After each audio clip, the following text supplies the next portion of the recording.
Tingnan mo, nagbiling lalo yan. Hindi naman. Ay, Tio.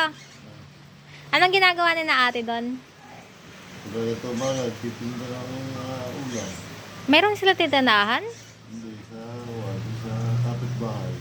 Pero yung yung tindahan nila doon, mabenta naman. Ay mo, gamit ng sasakyan ng tindahan na doon. Pero nakakabenta naman si ate. Nakakabinta, utang. Paano yun? Si Kuya Alvin may may biyahe. Nabiyahe.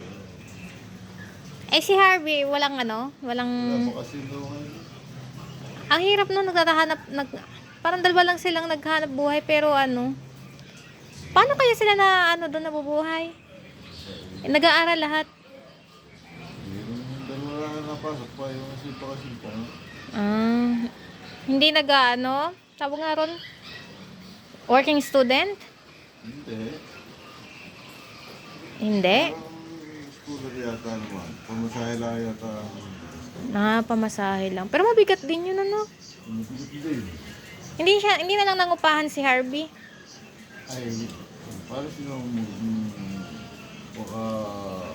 graduate kaya isang beses lang pumasok sa isang linggo. Ibig sabihin ka-graduate na?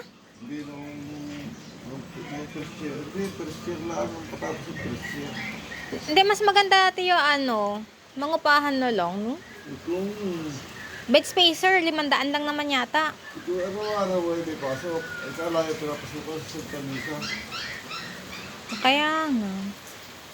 Sa kanisa ko nagsimula. Ako masarap na basta marayo eh.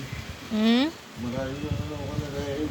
Isang beses ka sa doon sa lingwa. Pumasok ko itong bago nagbukas ko ngayon. Ay ko upahan ng bahay. Ay di sasayang lang. Hindi, para makapasok siya, parang salo na rin niya yung pagod niya. Ay wala kang pasok. Walang pasok? Wala kang pasok. At nagbabakasyon na. Sa bagay, salo na rin ang pagkain, Okay. Smile mo na, Tio. Tio nangangati na,